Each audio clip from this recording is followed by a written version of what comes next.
We are in Kearney, New Jersey. We're going to GeekFest. We have Geek Flea. We literally have, Fest sounds better. We literally have no idea what to expect from here. So it's in a church, so it's got a promising beginning here. Let's go inside.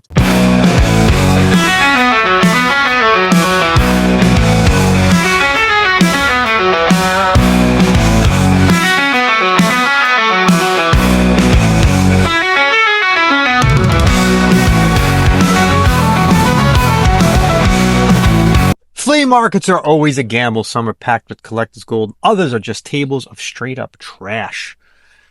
Today we hit the Geek Flea in Kearney, New Jersey, inside an old Catholic school gym, and it definitely wasn't trash. No. But we didn't exactly strike treasure either. Not really. And we did something in this haul we've never done before. Let us explain. Hey everyone, welcome back to Collectors Confessions, where two longtime collectors drag you along on our toy, comic, and convention adventures. If you love the thrill of the hunt, hit that subscribe button and ring the bell so you don't miss the next adventure, convention, flea market, wherever we end up next. All those things combined. Yes. All right, let's talk about Geek Flea in Kearney, New Jersey. So Geek Flea was held in an old Catholic school gymnasium. Brian was struck by lightning when we walked in. Yeah, it hurt. And honestly, that alone gave it instant points. Brian getting struck by lightning, not being held in a gym. Yes. It brought us back to those days of small conventions in school basements and VFW halls. That's how we started our convention life. Yeah, that was comic conventions when I was a kid. That's all there was. Yeah. There was one here on Staten Island. It was at a VFW hall, and it was baseball cards and comic books all mixed together. And it was a bunch of, nerds basically buying stuff. Yes. It's the raw grassroots collector energy. Very much throwing me back in time. This show was free to get into, which we love. We like free. Very good. More money to spend. Yeah. And it was packed. It was crowded. Aisles were a little bit narrow, so people were shoulder to shoulder in some spots, but just add to the real flea market feel. It felt like a flea market. It definitely did, yeah. No corporate convention center, no Funko Pops really, just old school nerd chaos in a gym. A lot of action figures. A lot of action figures. Marvel wasn't there, DC wasn't there. None of the big names were there. That we know of. We were there. We didn't see them. They could have been there in secret. Okay. Spying on small conventions. Now, content-wise, the floor was filled with toys, collectibles, books, and some comics, but not a huge amount of comics. No, there were not a lot of comics for sale. And not a lot of dollar bins either. I don't think there were any. I think I noticed one that was near the role-playing, but it was a short box that had very few things in it.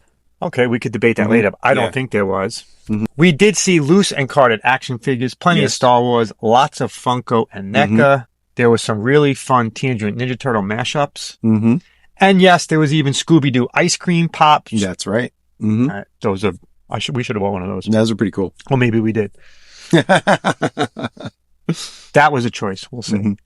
For tabletop folks, there was a ton of Dungeons and Dragons and RPG related Lots stuff. of that. Yeah, there was a booth that had a lot of those. Yeah. So if you're a D&D or vintage fantasy person, this show had a lot more to offer you than for us comic book hunters. Yes. I definitely recommend going for that next year. And for the figures, I would say. Yeah, there was a lot of action figures. And the oddest thing we saw was a Doctor Who refrigerator. Anton, I want to know if you have that in your house. Comment.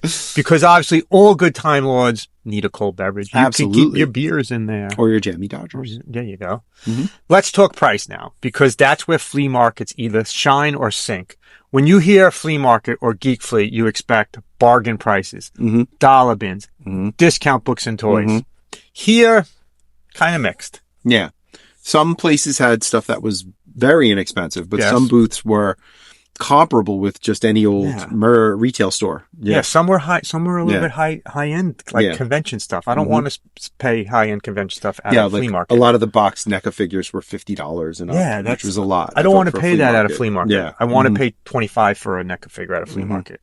The biggest surprise was no dollar bins. For a Geek Flea, that was a bit of a letdown. I think that's what I expected going into it. More dollar bins. I expected a lot of really reasonably priced comic books. And more comics in general. Yeah. We expected to go into that convention and to dig through cheap long boxes and come away with a stack of comic books. Yeah. Oddball stuff. Some like we do for Queen's Comic Party. That's exactly. Like some cool toys that we've never seen before. Right. Okay. We still split time going through a few comic box bins that were there. Brian dug through what he could find. And yes, believe it or not, we do read these besides comic books. We write books. Sure. Brian bought some books, maybe. I did. Yeah, so we do read. We are intelligent enough to read books, not just comic books. There was some interesting books and other media mixed in. Now, is there a haul? Absolutely. It's not the biggest haul we've ever had by far. No. We did pick up a few things that made the trip feel worthwhile. Yeah. And this is where we did something we've never done before on this channel in a whole video. This is the first time ever. The first time ever since we started this channel, we did something. So would we recommend Geek Flea? Yeah, if you're in the area, it's definitely worth stopping on a cold winter's day. It's free. You're not locked into spending money, and you can just walk around, soak up the nostalgia, and maybe find a few cool pieces. I particularly like some of the handmade stuff that we saw, like the little pins that were the covers of comics. Those were cool. Yeah, those were cool. We even ran into friend of the show, Christian Santos, which is always a pleasure for us. We see Christian all over the place. Yeah, all the time at random places. If you're into D&D, vintage tabletop, quirky toys, or just want a kid-friendly collector's event, Geek Flea is worth checking out. Just don't go in expecting wall-to-wall dollar bins or any kind of Grail level comic books. There were no wall books. No wall books.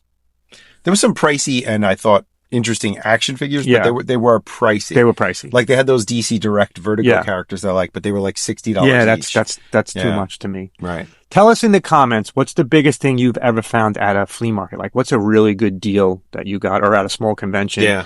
And have you ever gone to a con that looked amazing, but actually, was kind of meh? Yeah. Like this was kind of meh. So, is there a haul? There is. And you will see at the end of the haul, we'll tell you what the big thing we did that we'd never done before. Yep. I will go first in the haul because I bought really like nothing. Yeah. I bought this Thing figure. Well, I really like that guy. Yeah. Goes.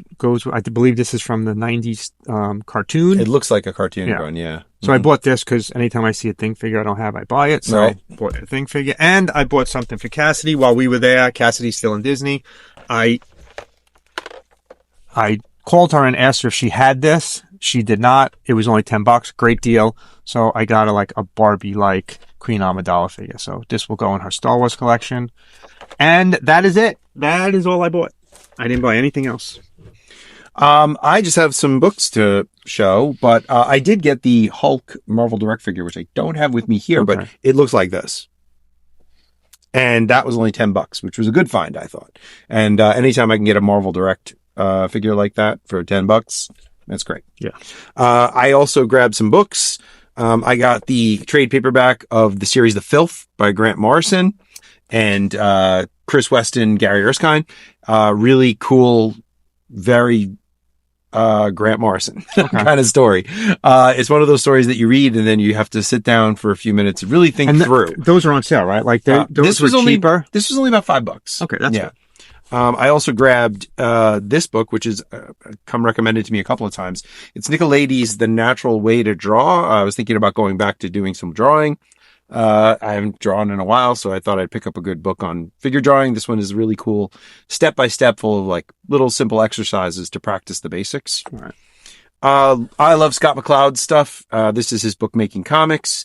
And this is a really fun guide to the process of creating your own comic books. Just like understanding comics and reinventing comics, it's done in the graphic novel format. So really cool. Love Scott McCloud's stuff. Speaking of loving stuff, I also grabbed this X'd Out by Charles Burns, which is the first part of a trilogy of large hardcover books like this that he did that are comic book stories. Again, if you're familiar with Charles Burns, you know exactly what you would expect from this story. A bunch of body horror, some surrealism. It's fun stuff. And each one of these was $5. That's not bad. Yeah, that was it. So did you notice? What's the one thing we didn't buy at a convention for the first time?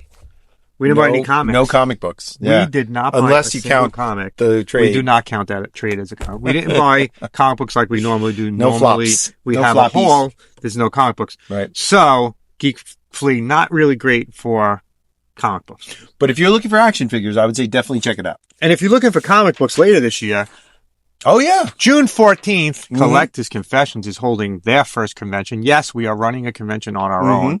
It will be here on Staten Island at Flagship Brewery. There will be a lot of comic books. Lots of comics. Dollar bins, wall books.